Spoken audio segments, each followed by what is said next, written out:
All right, everyone, welcome back to the workbench. So, something a little bit different. Got the Lumix put away for now. Today I wanted to work on a cell phone. So in this case, the phone here on the left is my daily driver. This is a Google Pixel 6 Pro. This phone I used about 3 years ago, and I upgraded to a Samsung Galaxy S23 Ultra, which is actually what is currently running my top cam. Whenever I went to that as a top cam, put the Pixel back into rotation and kind of realized I really liked it. I kind of missed it. But it is showing its age. It's a Pixel 6, the battery on it's not the greatest, the screen on it's not the greatest, and it overheats really, really easily. So I wanted to upgrade, but as you know about me, I kind of like to try and find a deal. So my 3 favorite words are 4 parts only. And that's what this guy is. This is a Pixel 8 Pro. This is the successor by 2 years to my old Pixel 6 Pro. Supposed to be faster, have a bigger, brighter screen, better battery life, more storage, more RAM. So overall, supposed to be quite a bit of an upgrade. I picked this one up off of eBay for $155 shipped, and if I remember to, I'll go ahead and put a picture of the listing here. But yeah, what we're looking at here is a Pixel 8 Pro, which is 4 parts only, and the reason why is because the screen has gone bad. Now, I've already taken a little bit of a look at this guy. It is a very, very clean phone. There's a little bit of residue here from a sticker that was on it. Otherwise, there's a small chip that I found right in this corner. So nothing really major there. It's just a little bit of a scuff. Somebody dropped it at one point, but nothing real major. But the bigger issue is actually the screen. And I don't think I'm going to be able to get this to come through on camera because you can really barely see it even in eyesight. But the screen itself looks like it's got burn marks all over it. So from my perspective right now, there's a large mark here where it either took an impact or was burnt. And then it appears that there's some others. And then there's a small bit of LCD bleed rather, even though this is an OLED. So I guess it would be OLED bleed at that point. Right down here in the very bottom. So it seems like something happened with the screen. Either the phone was overheated or the screen itself just, for whatever reason, maybe took a fall and it has a shatter through it that I can't see. But the screen is no good. They described it as does have power, so my expectation is that this item is going to turn on, but more than likely we're just not going to be able to see anything. So the first thing that I wanted to do for this is I wanted to go ahead and plug it in and see what kind of reading I'm getting out of my battery meter. I wanna see what kind of wattage this is pulling, see if it's pulling the appropriate amount, and make sure that it's not going to be an issue where it's like water damaged. I've already taken a look into all of the ports. As best I can see, there's no corrosion or damage inside of them. There's really not much else to look at. There is a SIM card port on the side here, which I will go ahead and, just so I don't show my key ring, pop it out off screen. There we go. So this guy here is the SIM card slot. Again, I don't see any corrosion. This is a water resistant phone. So even if it did take a little bit of a dive in the water, I wouldn't expect to see a large amount of corrosion or internal ingress. The cameras all look real clean. So there's a lot of glare here because of my lights, so apologies for that. But if you can see there, I don't see any kind of sign of moisture intrusion in any of these sensors. So I really do think it's just gonna be a screen issue. And because of that, I went ahead and pre-purchased a replacement screen. Now, this is where a caveat kind of comes in when it comes to the repair business. When I was looking at phones, the Pixel 9 is currently the latest and greatest. The Pixel 10 is more than likely going to be announced in a few weeks here. But the Pixel 9 is the latest and greatest, so I usually go back 1 or 2 generations to see what I can get that's a good deal. When I was looking at the Pixel Pixel 8 Pro specifically, I was looking into the screen replacement options. Now, unbeknownst to me, Google partnered with iFixit, and they actually have replacement screens available for these phones that are direct from Google, meant to be part for part OEM replacements with the proper gaskets and everything like that. And they sell for about $219. That was more than I wanted to put into it, and I didn't find out about it until after I had already purchased this screen and then kind of started researching to find out why I got such a good deal. So on eBay and other places like AliExpress, you will in a lot of cases find essentially knockoff screens. This screen is compatible with the Pixel 8 Pro. It is the same size. Based on what I can see here, all of the sensors and everything line up from the pictures that I've seen. It even has the proper brackets on the back so that it clips in properly, and it has the spot to put the optical fingerprint sensor. So everything there checks out. But this screen is only capable of 60 Hertz, and my expectation is that it's going to be significantly dimmer than the very, very bright screen that Google puts on their phones out of the factory.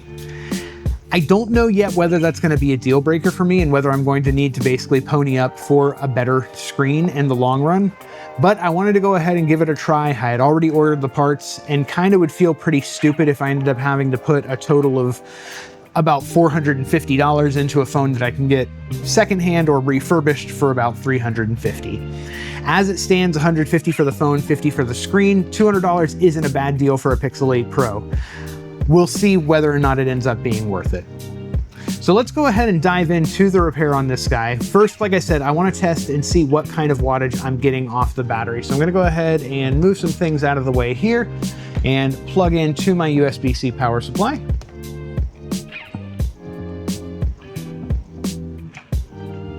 The power supply that I'm using here does have a pretty great readout that will tell me if I'm getting any power into this phone. This is the first time I'm trying to plug it in to see.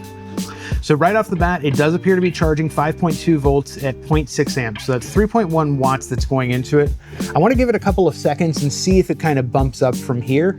If it goes from 3.1 watts and bumps up to a higher rating, like a 20 watt rating, that's going to give me some confidence that the phone itself is more than likely working and this really is just a screen issue. So I'll check back with you all here in just a few minutes. I'm going to give it about 15 to 20 minutes. Oh, it actually just jumped up to 5 watts and then cut back down. Yep, let's give it about 15, 20 minutes. I want to see if I can get a full charge on here. After that, I want to go ahead and plug it into my computer and see, oh, 15, 20 minutes might not be necessary. We got 9.3 watts already. So yeah, it does appear that this is taking a charge.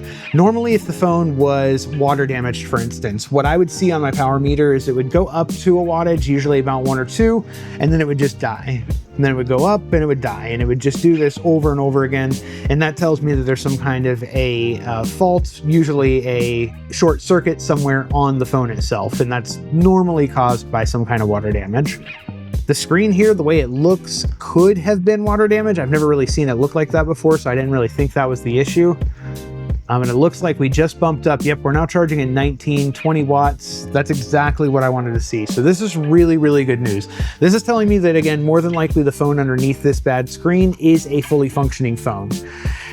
Now, the seller's not going to know whether or not it's going to be locked, if we're going to have to get through some kind of Google bypass or something like that to get into the phone. Fingers crossed we don't, because I've dealt with that recently, and really there's no way to get around it and have a usable phone these days. So knock on wood, that doesn't end up being the issue here. We jumped up to 25 watts charging now, so we're at 9.2 volts, 2.7 amps. So it is negotiating fast charging, so great news there, actually. I've got a couple of tools to go ahead and get into this phone. It is a water resistant phone, so because of that, we do have a seal all the way around the phone. We're going to be replacing that with some T7000. So this is a glue that is probably giving me cancer just looking at it. This comes directly from China. It is used as a waterproofing glue or paste in a lot of electronic devices. Perfect for putting screens back on. The hotspot that I run in my warehouse here is run by a phone that's had this glue, and it's been up in the hundreds lately and hasn't given me any kind of indication that it's starting to go out or give any trouble. So we've got the T7000 there. Now we do need to go ahead and get into this guy. It is already pretty warm, as you can see here, not quite cool in the warehouse. So I'm going to try and get right into it with a suction cup tool. So this should hopefully, even with this back here, allow me to get into the back of the phone here. We're going to go ahead and peel this sticker off. So the back of this phone is glass as well, but it is a matte glass. Because of that, this may not actually stick properly. So we will see here. What I need to do is get a little bit of a edge on this screen so that I can fit a pry tool in between the screen and then go all the way around. As we'll be able to see on our new screen here, the ribbon cable for this guy exists right here. So we need to be careful when we get into this section of the screen. That's where that ribbon cable is going to be. There's also a cable that goes from the optical fingerprint sensor right here, but that should not actually be in the way for us. We have one more little piece here, just a grounding plane, or grounding pin rather. Again, shouldn't really be in the way for us for what we're doing here. So I'm gonna go ahead and lift up and see if we can get, oh, that's not good. I say that a lot, don't I? We'll see. I don't know if I'm gonna be able to get any purchase on the back of this just because of, oh, actually, yeah, that's working quite well. So it's not actually sticking to the back, but I'm able to get purchase on the front screen and then just kind of hold the screen down. And there is a lip that forms. See if I can get you guys a better look at this here. Right there above the charge port, that screen starts to pull up, and that's where I'm going to get my tool into. So we're going to get as close to the edge of the screen here as we can.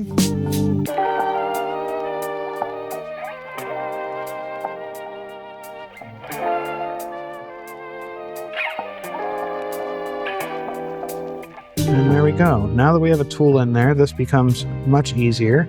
We may still be using some suction cups, but I'm going to switch to a different style. Something that'll be easier for me to hold on to with my bare hands.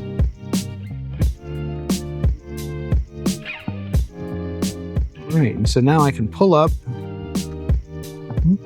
Again, I don't want to go too deep in here. I really don't want to mess anything else up inside of the phone since it does appear to be working.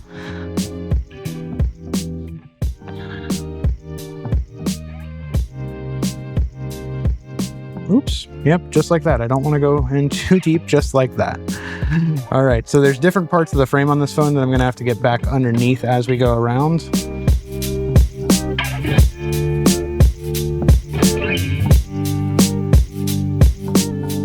We are on the right side, just making sure. I was looking at my screen again.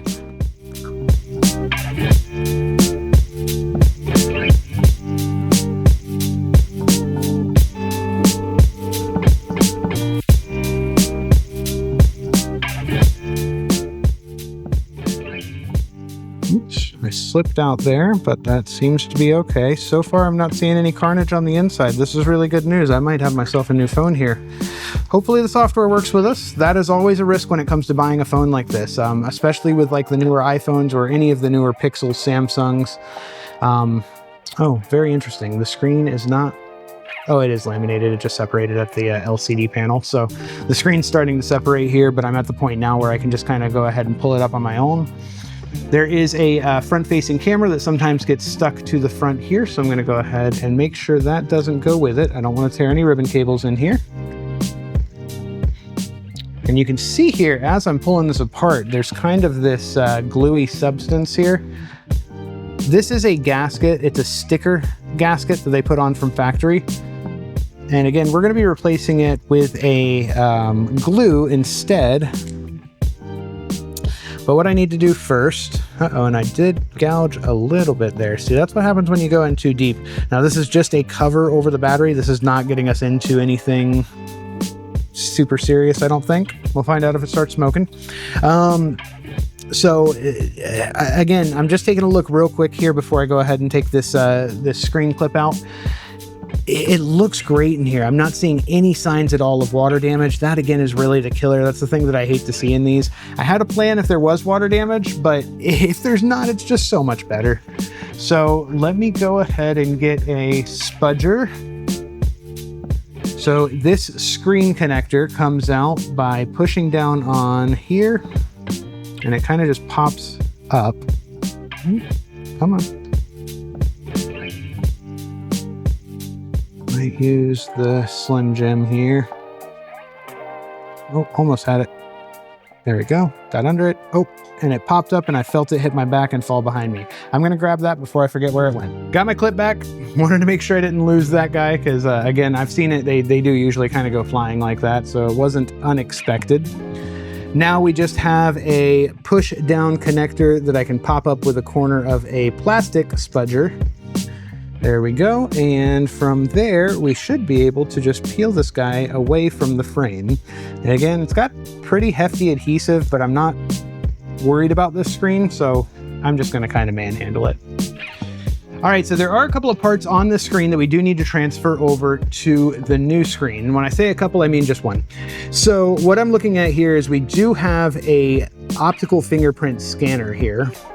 This piece is adhered to the kind of copper layer here by another glue. So what I'm gonna do first is I'm gonna go ahead and set it on top of a heating pad that I have off screen here. And I'm gonna let it warm up for a few minutes while we go ahead and take a look at the other parts here. I wanna plug this screen in as well and just see if we do get any signs of life out of the phone. Even without the fingerprint scanner on there, I'm hoping that we're gonna be able to see something here. All right, so let's go ahead. I am hoping that it was so dead that it is off right now, because apparently if you plug the screen on in while the phone is on, it won't function properly and you've got to undo it. I won't be gluing this together until I'm positive it's working fully, and it'll probably be something that I do another day, not necessarily even something I do today. So I don't know that I'll be using this as my main phone right away. Sorry guys, this is hard for you to see inside of here, but what I'm doing is just putting down the connector. The screen connector here is super tiny. And if you want to take a look at that, that's got usually about 40 to 30, it's like 32 to 46 pins. And that's what runs your touch screen. In this case, it carries the touch screen, the screen data, and it carries the fingerprint sensor data all over in one cable. Pretty nifty. How tiny things have gotten since they found that UFO in Area 51. All right, so I've got it in there. At least I think I've got it in there. There's a life this time out of her.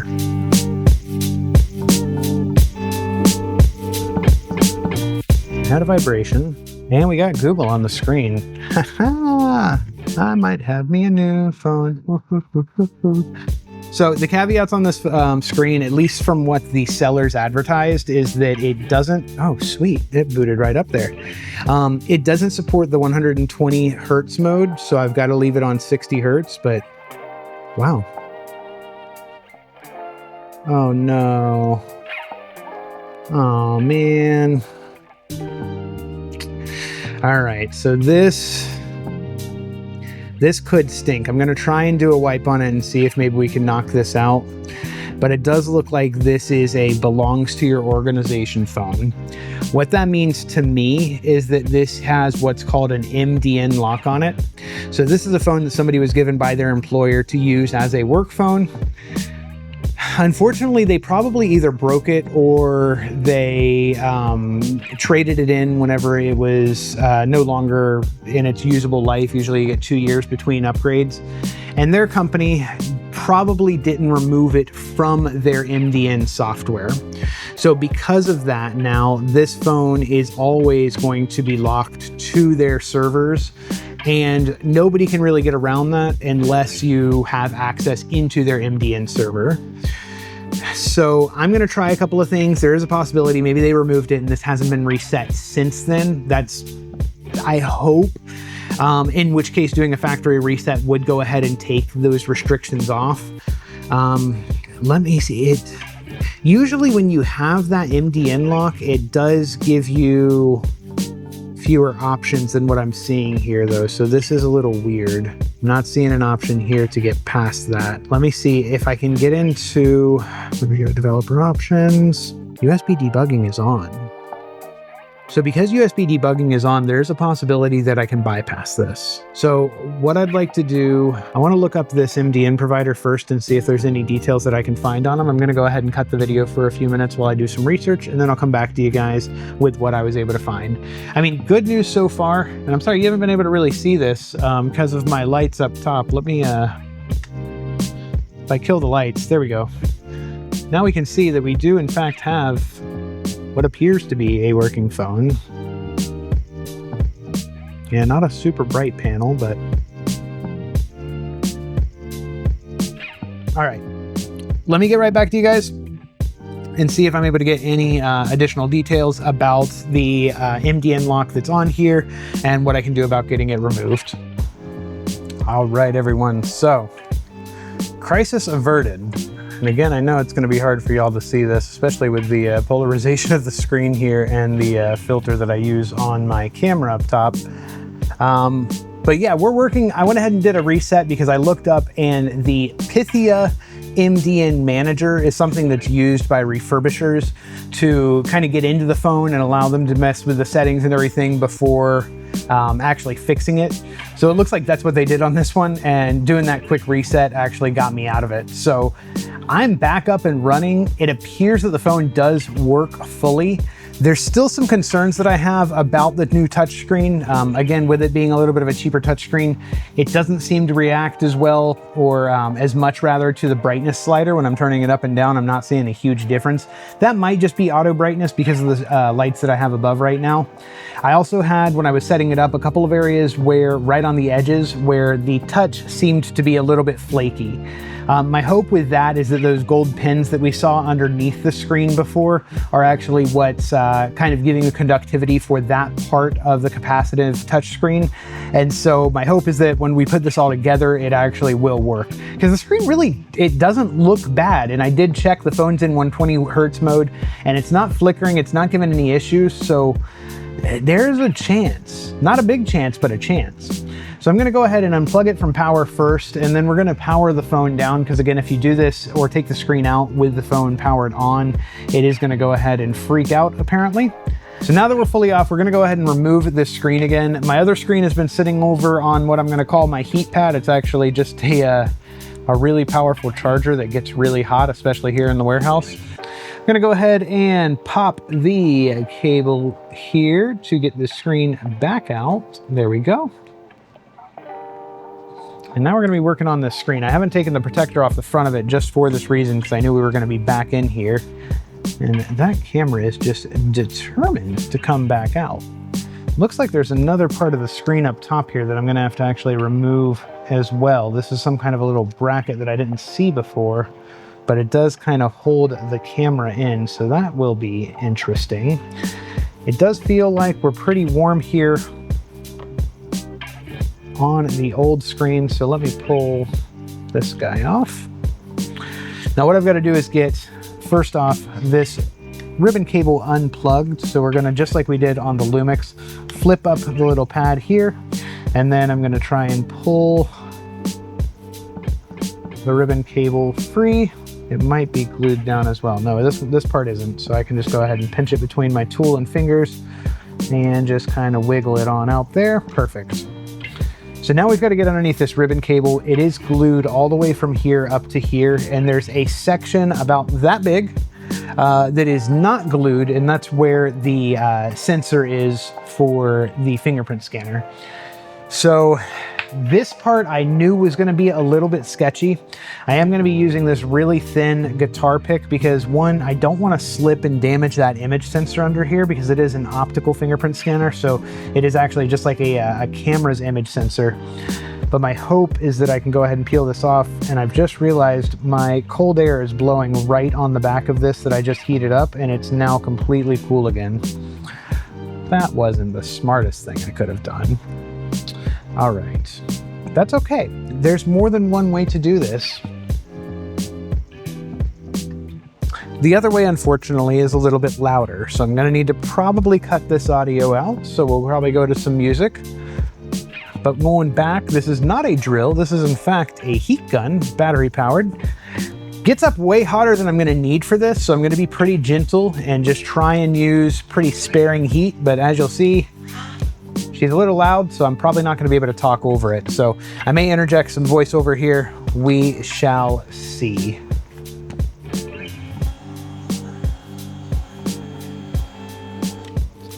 I'm also going to do it over here and direct the airflow the opposite way.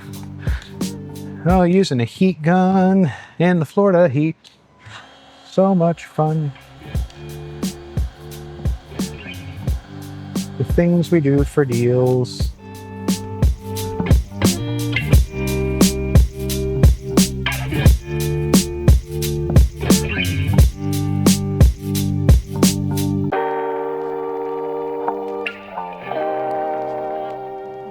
So that's what we're looking at there, folks. That is, there we go. That's the image sensor for your optical fingerprint scanner. With any luck, I didn't screw it up. The old adhesive appears to still be okay. So what I'm gonna do is just immediately put it down, lining it up with, this is really difficult to do and show at the same time. I'm trying to line this little square up perfectly with the opening in the screen here. Opening in the screen is bigger than the square. That's the good news. So I guess I don't have to be uber precise. That looks like it lines up pretty well, and the ribbon cable appears to line up well as well. All right, so now let's move this guy out of the way, get the heat out of here, because we don't need that anymore. All right, now just got to get this ribbon cable back in here. And first, this one wasn't lifted up before because we didn't pull it out of this one. I'm gonna do this with my fingers, which is gonna obstruct your view, but I don't trust myself to do it with the tweezers. I know it seems like a precision instrument like tweezers would be easier, but really being able to feel these things and know when they're clipping and being able to see what you need to see is very important. So sometimes tweezers are not, at least for me, the best tool. All right, I got it in there, but it looks a little cattywampus, and I'll show you what I mean there. If you take a look, and I'll zoom in even further in software so hopefully you can see, but it doesn't look perfectly straight to me on that connector. So I'm gonna try and push it in a little bit further, hopefully not to my peril. Before I go ahead and put the phone together again, I'm not gluing it quite yet. I'm going to give that a couple of days, especially with that fingerprint scanner now being a little bit of an iffy one. But I am going to go ahead and peel up the residual tape / glue that was holding the old screen in. And this is just all around this frame. You've got to get this really, really clean, because if not, you will get a gap in the screen when you go to put it back together. The spudger's working better.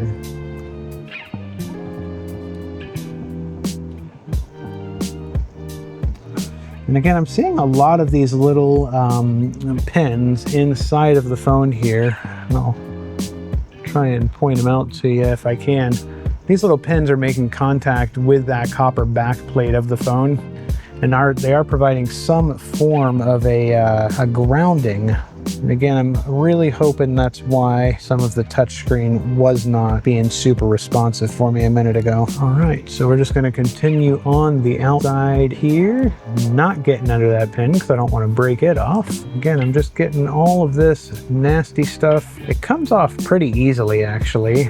Once you get enough of it going, you can sometimes grab it with a pair of pliers and just start pulling, but sometimes it just rips like that. But we'll continue right on through here. Don't want to hit the power button right now while it's in this disassembled state, because again, that freaks the screens out on these, and then you gotta do more disassembly to remove the battery to get it fully shut down, because of course you can't shut the phone down while it's like this. And if you put the screen back on while the phone's already on, the screen won't work. All this adhesive has to be removed, otherwise you will get a gap in the screen on that side wherever you didn't remove it. Just continuing around anywhere I see this. Luckily, the frames of these Pixel 8s, they're stainless steel, I believe. It's heavy enough that it must be. And it's coming off pretty easily, actually.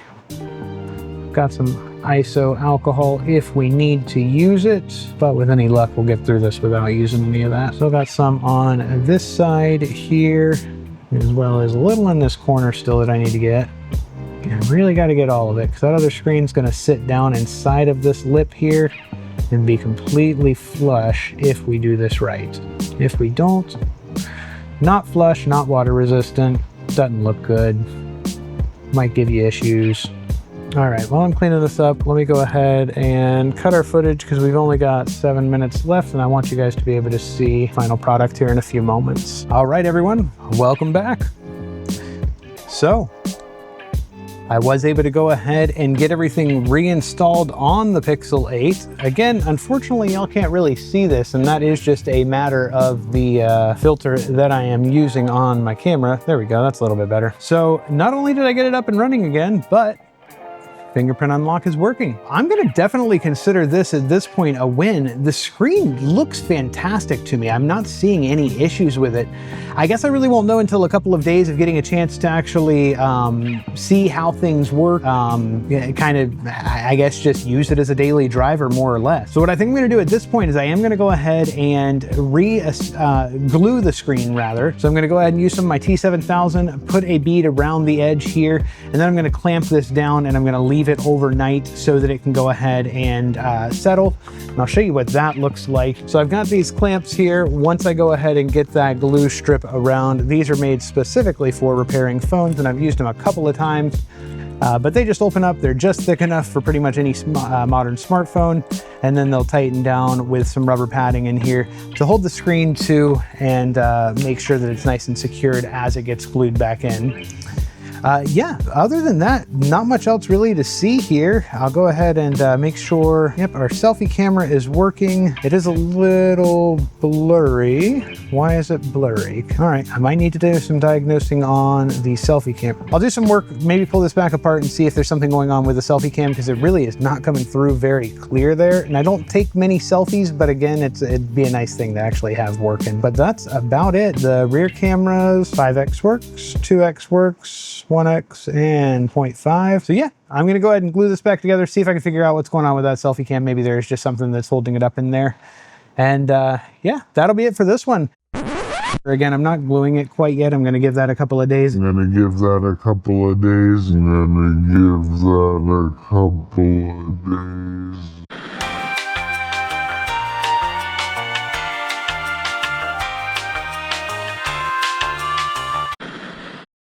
All right, everyone. So prime example of why you don't glue everything together until you've tested it. I was a little impatient, and the night that I shot the last video, I did go ahead and glued the screen on using my T7000. Everything looked great. Under the lights of the studio here, it looked like it was gonna be bright enough for what I needed, and ultimately just looked like it was gonna work. Unfortunately, when I got home that evening, I realized that the screen only dimmed down to about what I would consider 50% brightness on any regular phone. And if you've ever had to check your phone in the middle of the night or tried to use it in a dark environment and been just completely blasted by it, you know how uncomfortable that is. And unfortunately, that means that screen is not going to work for me. Now, I did find out one thing. T7000 is a very, very strong glue. Either that or the other screen was just such real poor quality that even me putting a suction cup on that screen and trying to pull it off caused that screen to shatter. The glue was no joke. I ended up having to kind of rip the screen apart and then pull the frame from the old screen out of the channel here. And then I went through and cleaned it all up just like we did in the last section of the video. But as you'll notice here, I do have a screen that is not ripped to shreds, and that's because I did what I really should have done in the first place, and I got an official Google Pixel screen. So this one is a used screen. I got it off of eBay. I only paid $150 for it versus the $219 that iFixit wants. There are a couple of scratches on it, but frankly, I'm gonna put a screen protector over the top anyway, which is gonna hide any of those, so not something that I'm too concerned with. And for a $70 price difference, for me, it was worth it. Unfortunately, because I destroyed the other screen, I got rid of the possibility of returning it to the eBay seller. They did approve a return, but I obviously am not gonna send them back just a shattered husk of a screen. So that screen is in the garbage, and that $50 I've ostensibly lost. With that being said, I don't feel as bad. I started going back and checking eBay listings, and it looks like these in good condition do go for around $400. So for $150 for the phone, $150 for the screen, and then $50 for the one that I wasted, I'm still only in at $350. So at least I'm gonna lie to myself and say that I got a good deal on this. Now I have already plugged in and tested. I know this screen does work and it works how it should. This is kind of nifty because I will get to show you one piece I wouldn't have been able to before, and that's going to be recalibrating the fingerprint sensor. So this does have a fingerprint sensor already built into it. And from Google, they have a piece of software that you can download, run on the phone, and that will allow you to recalibrate it so it will work in a new phone. So once we get this together, we're going to go ahead and do that process and get that taken care of. First thing first though, let's go ahead and get everything put together. I won't put the glue on quite yet. I'm gonna wait until I get that fingerprint sensor calibrated. Not gonna fall for that one again. Because this is an original screen though, I'm probably not gonna wait the 2 to 3 days. And if you have a record scratch right here and you come back to the same scene, then yeah, you know that I'm really an idiot and I did it twice. But for now, let's go ahead and get this one in. I've got the clip already taken out because I had ripped the other screen out a couple of days ago, just seeing if I could get it apart without damaging it, which was a big fat no. But we're gonna go ahead and put this guy in. It's got some fingerprints on the back here, as well as a label from the seller. So screen number 486 going in. I'm not even gonna bother taking that off. And it does have the original fingerprint sensor from the phone that it came from. The calibration tool should let us get past that, so fingers crossed we're good to go there. So one thing I want to do first here is I saw while I was editing the last video that I may have actually touched this camera, and so I wanted to clean it with a microfiber cloth just to make sure that it's good to go. And then I'm going to go ahead and put in the screen cable here. Try and make it so y'all can see this. All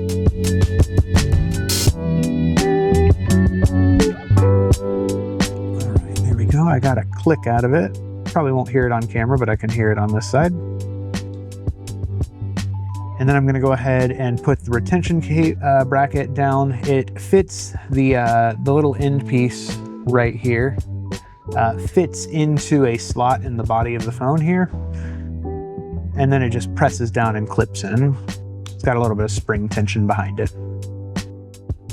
For now, I'm gonna go ahead and set this into the frame. I'll go ahead and clip it in. It's not gonna be glued in, so I'll be able to easily pull it back up with a suction cup. And let's go ahead and get her turned on.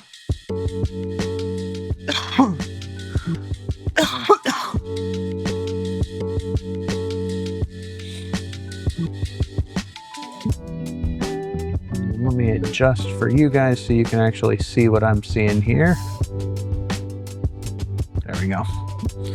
All right. So we'll go ahead and get it turned on here. I'll need to put in a pin to access the phone.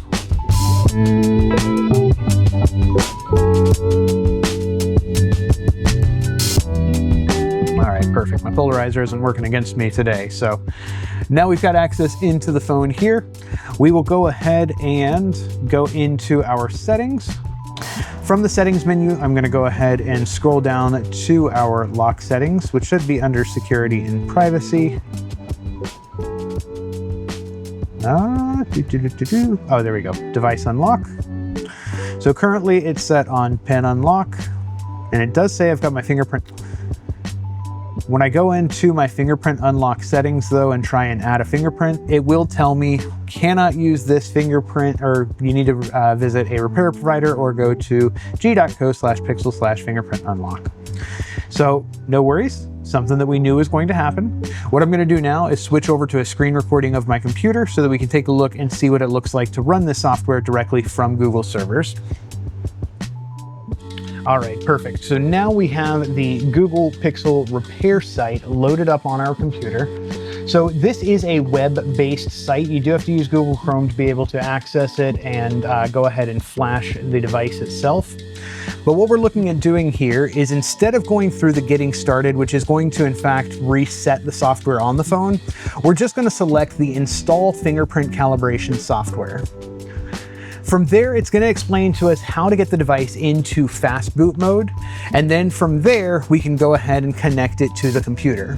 Once the device is fully powered off, I'm going to go ahead and press the power button and the volume down button at the same time. And the device should turn on and look a little different for me this time. So it's vibrated in my hand, and now I have a red exclamation point with a fast boot mode, and I'll show you a representation of what that looks like right here. So next thing I have to do is connect my phone to the computer. So I'm gonna go ahead and connect it now. My computer's gonna say, hey, do you wanna trust this device? And then we should be able to just connect. So I've got my Pixel 8 Pro right up here. The Samsung's plugged in because we're recording off of it as well. I'm gonna select the Pixel and select connect. Now it's saying, please don't unplug your device, and I just have to select install software. It's gonna go ahead and download and install the software onto the device and automatically reset it. All right, now that we're back up top here, we'll see it booted just like normal, and it's telling me to go ahead and unlock for all features. So I will go ahead and unlock with my PIN again. Okay, there we go. Once I reset it one more time, it is now allowing me to go ahead and add a fingerprint. Okay, woohoo, perfect. So in this case, it looks like we're working. Let's see if my previously registered fingerprint works. Hi everyone, how are you? It does, beautiful. All right, so we once again have a fully working device. This one does actually work with brightness all the way up and all the way down, which is fantastic news. So I'm gonna go ahead and get this guy glued together, and then from there, I will get it clamped up, allow it to sit overnight, because it does take 24 to 48 for that glue to fully set up, and make sure it's real nice and hard. And then I'll have my new working phone. Already got a nifty case to allow me to show off this awesome color on the back of the phone. Never really had a colorful phone before, but this one's pretty cool looking, so I'm excited to get started with it. So again, thanks everyone for joining. Go ahead and like and subscribe if you liked what you saw here. Next week, we've got one more on the shorter side, no video series coming up, but one more short video that we'll be going through. And then from there, we'll be getting into our probably longest series so far, and I'm really excited to bring that to you.